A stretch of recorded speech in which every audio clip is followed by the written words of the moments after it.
Olá, sejam bem-vindos ao vídeo. Esses relatos foram retirados do subreddit Vingança Profissional, onde pessoas contam relatos delas mesmas ou de conhecidos de como elas se vingaram de injustiças. Esses relatos foram traduzidos direto do inglês, por isso algumas frases e falas podem ficar um pouco sem sentido. Minha mãe arruinou minha vida. Então me certifiquei de que ela arruinasse a própria vida com as mesmas mentiras que ela contou que arruinaram a minha. Desculpe pelo inglês ruim, é minha primeira língua. A formatação pode ser instável graças ao celular. Minha mãe é uma mãe narcisista tradicional. Então, quando eu, aos 6 anos, liguei para minha família chorando porque sabia que algo estava errado e ela não me amava, minha mãe decidiu me punir por arruinar sua imagem. Ela contou essa história para minha família. Eu era uma mentirosa patológica e sofri lavagem cerebral de sua mãe para arruinar sua vida. Ela efetivamente me isolou da minha família e do mundo exterior e garantiu que eu não tivesse acesso à internet ou telefone celular até que eu me mudasse. Ela me impediu de conseguir um emprego e tentou sabotar meus esforços para entrar na faculdade. Passei um inferno naquela casa. Quando eu era mais jovem, retaliava de maneira imatura. Mas, à medida que envelheci, tomei muito cuidado com a forma como falava com ela. Eu só disse a ela a verdade. Lembre-se, ela se convenceu de que eu era um mentiroso patológico. Então, se eu disser a verdade, ela vai pensar que tudo que eu disse tem apenas a intenção de machucá-la.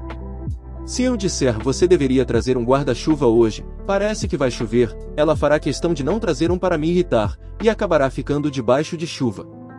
Se uma amiga dissesse algo semelhante ao que eu disse e estivesse genuinamente tentando ajudá-la, minha mãe pensaria que essa pessoa é sua inimiga e a removeria de sua vida.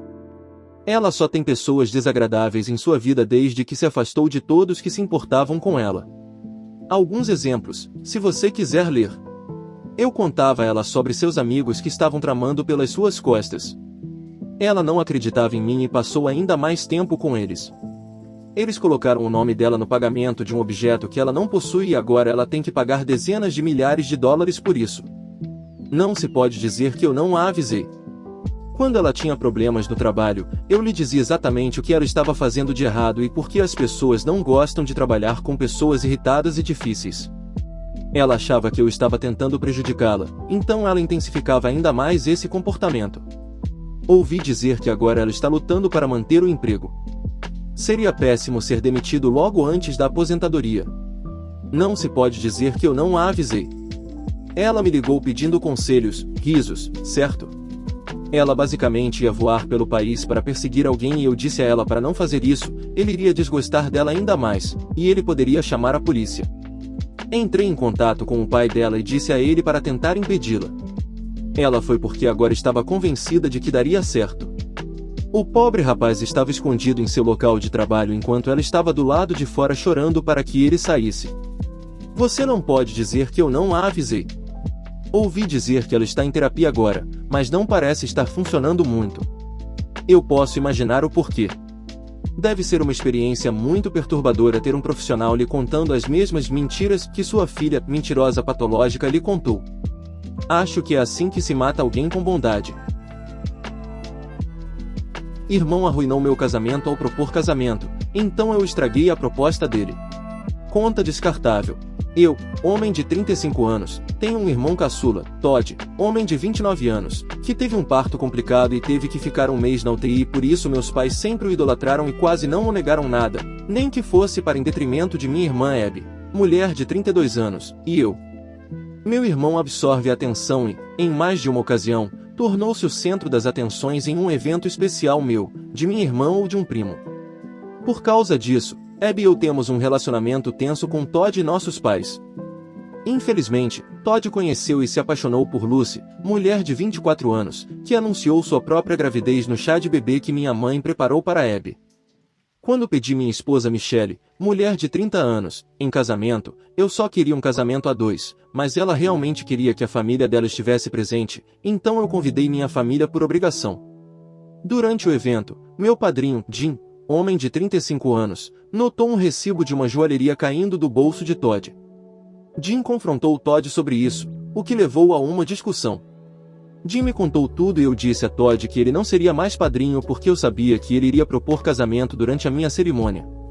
Todd chorou para nossos pais e isso levou a uma grande discussão. Aos olhos de meus pais, como Todd nunca admitiu que iria pedir Lucy em casamento no meu casamento, eu o estava julgando injustamente. Recusei e mencionei o comportamento anterior de Todd. Meus pais não puderam refutar isso e fizeram Todd concordar em não tentar nada em meu casamento. Isso não foi o suficiente para me convencer a deixá-lo ser padrinho, mas eu o avisei que se, como convidado, ele tentasse qualquer coisa, eu o faria se arrepender. Avanço rápido para o casamento e surpresa surpresa, Todd foi até Lucy e a pediu em casamento durante a dança pai e filha de Michelle e fez isso de uma forma que todos notariam. Aí entra minha vingança. Jim e eu contratamos uma mulher para fingir ser amante de Todd, que o encurralou junto com Lucy e alegou que estava grávida do filho dele. Todd negou isso, mas quando a mulher ligou para o telefone dele, eu lhe dei o número e manipulei o telefone de Todd para incriminá-lo. Não parecia nada bom para ele. Lucy jogou o anel de volta para Todd e saiu chorando. Quando Todd viu o sorriso em meu rosto, ele sabia que era eu e não respondia a uma única ligação ou mensagem dele ou de meus pais até depois da lua de mel. Lucy jogou as coisas de Todd fora e negou o acesso ao filho. Todd está furioso e está exigindo que eu limpe o nome dele. Eu enviei uma mensagem dizendo que não tinha ideia do que ele estava falando, além de uma captura de tela da conta do casamento e uma mensagem vaga exigindo reembolso de metade dos custos. Michelle sabia o tempo todo que eu estava planejando e me deu luz verde depois que Todd arruinou o momento dela com o pai, então eu me senti bem, mas agora Ted acha que eu fui longe demais. Minha avó colocou pregadores gananciosos em seus lugares, 2 vezes, mesmo depois que ela morreu. Vó foi membro de uma grande igreja conservadora de crença na Bíblia durante toda a sua vida adulta. Esta igreja, que chamarei de Grande Igreja Branca, era membro de uma grande denominação evangélica. A Grande Igreja Branca estava localizada em um subúrbio próspero de uma grande cidade no cinturão bíblico do extremo sul dos Estados Unidos. Vovó era muito ativa na Grande Igreja Branca. Ela trabalhava no berçário todos os domingos de manhã, ajudava a preparar centenas de cafés da manhã e jantares da igreja, acompanhava seus filhos e netos em dezenas de retiros da igreja e passeios de coral. Ensinava o estudo da Bíblia para jovens nas noites de domingo e era muito ativa no apoio às missões domésticas, bem como ajudar com outros programas juvenis. Ela sempre dizimava e muitas vezes dava mais para missões e ofertas especiais. O maior talento da vovó era fazer os outros se sentirem importantes. Eu já vi isso em primeira mão muitas vezes. Embora eu pertencesse a uma igreja diferente, eu frequentemente visitava a vovó e, quando fazia, geralmente ia às reuniões da Grande Igreja Branca com ela. Eu a vi preparar sozinho o café da manhã para dezenas de jovens da Grande Igreja Branca, uma tarefa que levou mais de 2 horas, mesmo na grande cozinha da igreja. Então, após a refeição, ela pediu ao grupo uma salva de palmas para o líder estudantil do ensino médio por fazer um ótimo trabalho organizando o café da manhã de oração. Eu lembro que, em um retiro da juventude da Grande Igreja Branca em um acampamento rural da igreja, ela dirigiu a maior parte da noite para voltar à cidade e buscar uma grande caixa de materiais evangelísticos que um dos pastores assistentes, a quem chamarei de pastor idiota, havia esquecido e pediu que ela buscasse a tempo para o nosso programa matinal do dia seguinte. Seu chefe, o pastor sênior, vou chamá-lo de pastor presunçoso, nunca descobriu que o pastor idiota havia estragado tudo o que a vovó havia consertado para ele. O pastor idiota nunca agradeceu a vovó. Mesmo sendo criança, isso me incomodava tanto que eu perguntei a ela sobre isso. Ela disse que não se importava nem um pouco. Ela me disse que sua recompensa seria que esses materiais ajudassem as crianças a encontrar Jesus. O serviço da vovó em sua igreja terminou abruptamente aos 73 anos, quando ela quebrou a coluna em um acidente de carro. Depois disso, nos últimos 10 anos de sua vida, ela ficou em casa e não pôde ir à igreja por causa dessa lesão e do declínio da saúde devido à velhice. Sua mente estava tão afiada como sempre, e sua fé permaneceu sincera, mas seu corpo se desgastava um pouco mais a cada dia. Durante esses 10 anos, ela fez muitos esforços para entrar em contato com sua igreja, sua liderança e seus amigos da igreja, convidando-os para visitá-la em sua casa, entre outras coisas, sem sucesso. Todos esses convites foram recusados ou simplesmente ignorados. Perto do fim, quando ela estava sob cuidados paliativos, ela decidiu planejar seu próprio funeral. Ela e meu avô ligaram para a igreja dela e pediram ao pastor sênior, o pastor presunçoso, que ela conhecia há mais de 30 anos, para visitá-la para que pudessem planejar seu serviço fúnebre, que ela e o vovô queriam que fosse realizado na igreja. O pastor presunçoso estava muito ocupado, mas o pastor idiota apareceu alguns dias depois. Segundo meu avô, eis o que aconteceu naquela reunião, com minha avó literalmente em seu leito de morte. Vovô e o pastor idiota discutiram o funeral dela por alguns minutos. Então, o pastor idiota começou a pressioná-la para acumular seus tesouros no céu, lembrando-a de lembrar da igreja em seu testamento. Vovô disse a ele com firmeza que este não é o momento nem o lugar para discutir o testamento dela. Eles voltaram a discutir o funeral por alguns minutos. Então, o pastor idiota voltou a conversa para o testamento de vovó, com injeções constantes de como a igreja dela precisava desesperadamente do apoio dela. Meu avô disse-lhe várias vezes que não era apropriado falar com a avó sobre o seu testamento ou sobre as necessidades financeiras da igreja, porque ela estava com uma doença terminal e sentia muitas dores físicas. O pastor idiota concordaria e falaria brevemente sobre o funeral, mas depois voltaria a falar sobre as necessidades financeiras da igreja, recompensas celestiais, onde estiver o seu tesouro, estará também o seu coração, Mateus 6:21, Lucas 12:34, etc. Minha avó começou a chorar. Para contextualizar, vovó era mais do que uma magnólia de aço. Ela era revestida de titânio com um diamante envolvido em Kevlar. Ela raramente chorava, e nunca jamais chorava por si mesma. Não derramou uma única lágrima quando o médico lhe disse que suas costas estavam quebradas tão gravemente que ela nunca mais andaria, nem durante os 6 meses seguintes em reabilitação inútil. Ela derramava lágrimas sinceras, mas controladas, em funerais e ao visitar membros da família no hospital quando recebiam mais notícias. Ela chorava para consolar os outros, chorai com os que choram. Mas ninguém, nem vovô, nem sua filha, minha mãe, nem nenhum dos meus tios ou irmãos da vovó, nunca viram chorar por si mesma. Minha avó estava chorando incontrolavelmente. Vovô, um metalúrgico aposentado, ex-sargento da Marinha e veterano de combate na Guerra da Coreia, agarrou o pastor idiota fisicamente e o escoltou para fora de sua casa, não muito gentilmente. Contrariando as expectativas de todos, a vovó viveu mais 6 meses, principalmente por pura força de vontade. Eventualmente, porém, vovó faleceu e realizamos seu serviço fúnebre na casa funerária, não na grande igreja branca. O pastor presunçoso e o pastor idiota estavam visivelmente ausentes. Na verdade, não havia nenhum cristão profissional da grande igreja branca, no culto, nem mesmo na plateia. Para iniciar o serviço funerário, o vovô se levantou no pódio na frente da multidão e disse: "Alguns de vocês devem ter ouvido que eu desconvidei o pastor presunçoso e o pastor idiota deste funeral. Este serviço não é um lugar apropriado para eu dar vocês minhas razões para fazer isso, embora todos vocês me conheçam e saibam que minhas razões são boas. Além disso, minha esposa me pediu para excluí-los. Este funeral pode ser diferente de outros funerais que você já assistiu. Vai ser um funeral de microfone aberto. Todos que quiserem dizer algo estão convidados a vir aqui e descrever sua amizade com minha esposa, contar uma história sobre ela que vale a pena lembrar, ou qualquer outra coisa que você queira dizer que honre sua memória e traga conforto a todos aqui hoje." Pedi a vários familiares que preparassem declarações, mas você não precisa ter nada preparado. Por favor, se você quiser dizer alguma coisa, suba aqui e faça isso.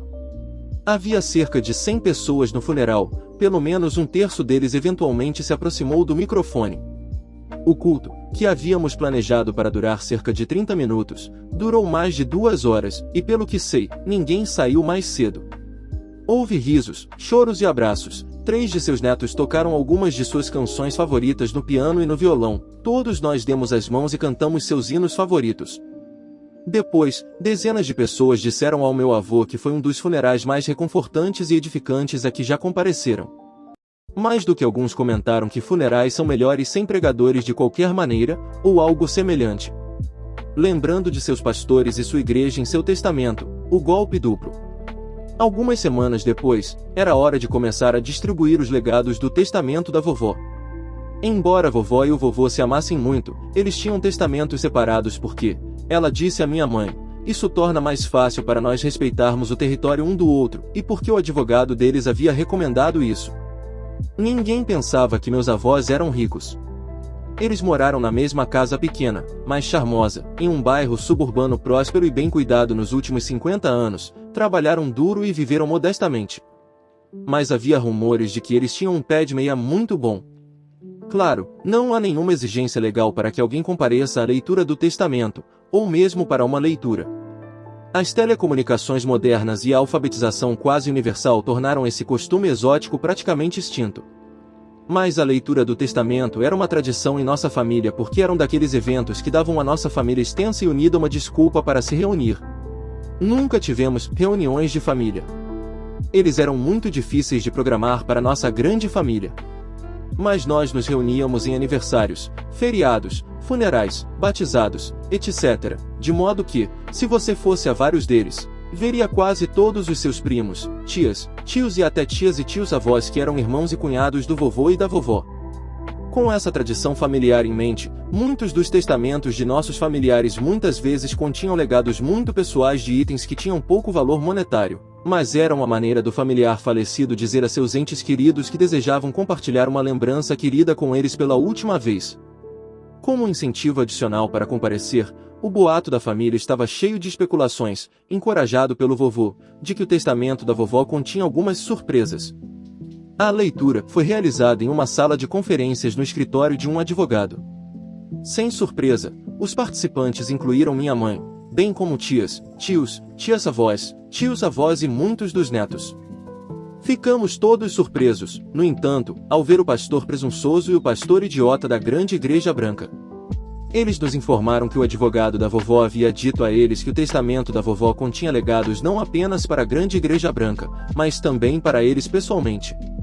Talvez fosse apenas nossa imaginação, mas meus irmãos, primos e eu não pudemos deixar de notar que esses pregadores pareciam estar salivando ativamente sobre sua boa sorte com a generosidade da vovó. Vovó tinha uma família grande, então um número considerável de beneficiários foi nomeado em seu testamento. A sala de reuniões do advogado era um pouco menor do que uma sala comum de classe média. Cadeiras extras foram trazidas, todos os assentos estavam ocupados e as pessoas estavam de pé em todos os espaços restantes. Mal havia espaço para todos nós. O advogado da vovó sugeriu que o pastor presunçoso e o pastor idiota sentassem em cadeiras que ficavam na frente da sala, ao lado dele. Como havia uma grande mesa na sala, isso significava que o advogado e esses dois pregadores eram os únicos que enfrentavam diretamente todos os outros.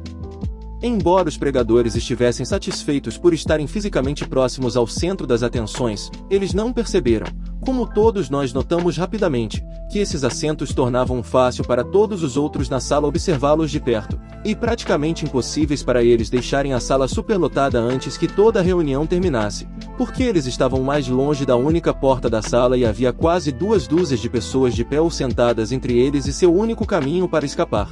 Os legados foram bastante generosos, mas mais ou menos o que esperávamos. O vovô ficou com a casa, seus pertences, suas contas de aposentadoria e tudo o que restou depois que todos os legados foram satisfeitos. Os filhos, netos e várias instituições de caridade locais receberam quantias agradáveis, mas não extravagantes, de dinheiro. Vários itens sentimentais foram nomeados e dados a vários amigos e parentes. Vovô foi o primeiro beneficiário listado no testamento. Mas, depois dele, todos os outros legados foram organizados em ordem crescente de valor. Eles começaram com itens sentimentais, que tinham um valor monetário muito pequeno. Então cada neto recebeu vários milhares de dólares, então cada filho, filha, irmão, irmã, sobrinha e sobrinho recebeu um pouco mais, então várias organizações sem fins lucrativos locais receberam quantias muito boas, etc. Os legados para a grande igreja branca, o pastor presunçoso e o pastor idiota foram, quase, os últimos listados no testamento. Eles ouviram educadamente os outros legados, mas com uma expectativa cada vez maior, ao perceberem a tendência de aumento exponencial na generosidade da vovó. Quando o advogado da vovó chegou à parte do testamento da grande igreja branca e pastores, ele disse: "Isso é um pouco incomum, mas antes de anunciar essas doações para a grande igreja branca, pastor presunçoso e pastor idiota, a senhora, nome da vovó, solicitou que eu lesse a seguinte declaração a todos os presentes." Ele abriu uma carta que estava escrita com a caligrafia da própria vovó. Nos últimos 10 anos, nenhuma pessoa da grande igreja branca jamais me ligou, veio me visitar ou me enviou uma nota para dizer que se importava comigo. Nenhum ministro, nenhum diácono, nenhuma das mulheres da igreja, nenhum dos membros da igreja com quem trabalhei por todos esses anos, amei muito e pensei que eram meus amigos. Trabalhei muito por você quando você precisou de mim, por muitos, muitos anos. Mas quando precisei de você e de sua igreja, todos vocês fingiram que eu não existia. Eu só recebi uma visita. Quando eu estava morrendo, convidei o pastor presunçoso para vir à minha casa e me ajudar a planejar meu funeral. Esta foi minha última tentativa, depois de muitas tentativas que fiz nos últimos 10 anos, de alcançar minha igreja e meu pastor, a quem eu ainda amava muito, embora eles tivessem deixado claro que não me amavam. Se ao menos eu poderia ter meu funeral em minha igreja, talvez alguns de meus amigos da igreja, que eu não via há uma década, viessem ao culto para me ver uma última vez.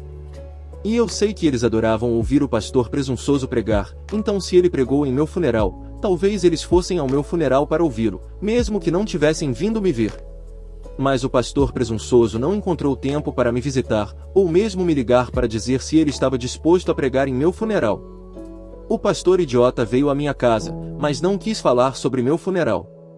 Ele só queria que eu lembrasse de sua igreja em meu testamento. Só isso. Apenas lembrar de sua igreja em meu testamento. Foi então que percebi que havia permitido que minha igreja partisse meu coração pela última vez. Mas essa foi a última vez. A mesma última vez. O pastor idiota não sabia quando me visitou, mas vovô e eu já havíamos preparado meu testamento, muito antes de sua visita, que incluía um dízimo duplo, 20%, de todo o meu patrimônio, para o que agora era minha antiga igreja, Grande Igreja Branca. Esta quantia foi nomeada quantia, uma enorme carga de dinheiro, gerando murmúrios de admiração de muitos de seus herdeiros, inclusive eu. Mas comecei a me sentir mal por não termos nos lembrado pessoalmente de pessoas tão legais como o pastor presunçoso e o pastor idiota. Então, mudei meu testamento para incluí-los pelo nome. Enquanto fazia isso, mudei a quantia de dinheiro que deixei para a Grande Igreja Branca para corresponder a todo o amor que eles demonstraram por mim durante os últimos 10 anos da minha vida, quando eu estava sofrendo e sozinho, e não podendo mais trabalhar duro para eles, de graça, como eu havia feito por quase meio século. Essa é toda a sua declaração escrita, disse o advogado. Agora vamos voltar aos legados no testamento. Legado ao pastor idiota, 1 centavo. Legado ao pastor presunçoso, 1 centavo. Legado para a Grande Igreja Branca, 1 centavo. O pastor presunçoso e o pastor idiota ficaram sentados lá, parecendo que alguém havia acabado de injetar um galão de novacaína em suas mandíbulas. Todos os familiares e amigos da vovó sentiram uma vontade enorme de rir alto. Mas ficamos quietos porque conhecíamos a vovó. Sabíamos que ela ainda não tinha terminado. A vovó estava simplesmente preparando-os para uma dobradinha. O melhor ainda estava por vir e não queríamos perdê-lo. Há um último legado, continuou o advogado, para uma instituição de caridade chamada, que ele nomeou e chamarei de Caridade Negra. Então ele fez uma pausa antes de nomear o valor. A maioria de nós não tinha ideia do que era a Caridade Negra. Mas, pela expressão em seus rostos, poderíamos dizer que o pastor presunçoso e o pastor idiota conheciam muito bem a Caridade Negra. Seus rostos exibiam as mesmas expressões de choque, pavor e horror que teriam se o advogado tivesse dito: este legado vai para o demônio comedor de crianças para comprar churrasqueiras extra-grandes e toneladas de carvão. Todos os olhos na sala agora estavam fixados no pastor presunçoso e pastor idiota. O advogado, que por acaso era meu tio, filho da vovó e do vovô, deixou o silêncio durar mais alguns segundos. Se tivéssemos sido capazes de ler as mentes do pastor presunçoso e pastor idiota, teríamos conhecido a história por trás dos olhares em seus rostos. A Caridade Negra foi patrocinada por uma grande igreja negra a apenas alguns quilômetros da Grande Igreja Branca. Eles administravam um banco gratuito de alimentos e roupas, programas de assistência para filhos adotivos, entrega em domicílio de refeições pré-preparadas para idosos que não podiam sair de casa, assistência jurídica e outros serviços sociais. Há muito tempo, a Grande Igreja Branca, que era, e ainda é, 100% caucasiana, forneceu alguns anos de apoio financeiro e outros à Caridade Negra. Em seguida, houve uma separação muito amarga e hostil, supostamente porque a Caridade Negra estava praticando o evangelho social, enquanto a Grande Igreja Branca pregava o verdadeiro evangelho.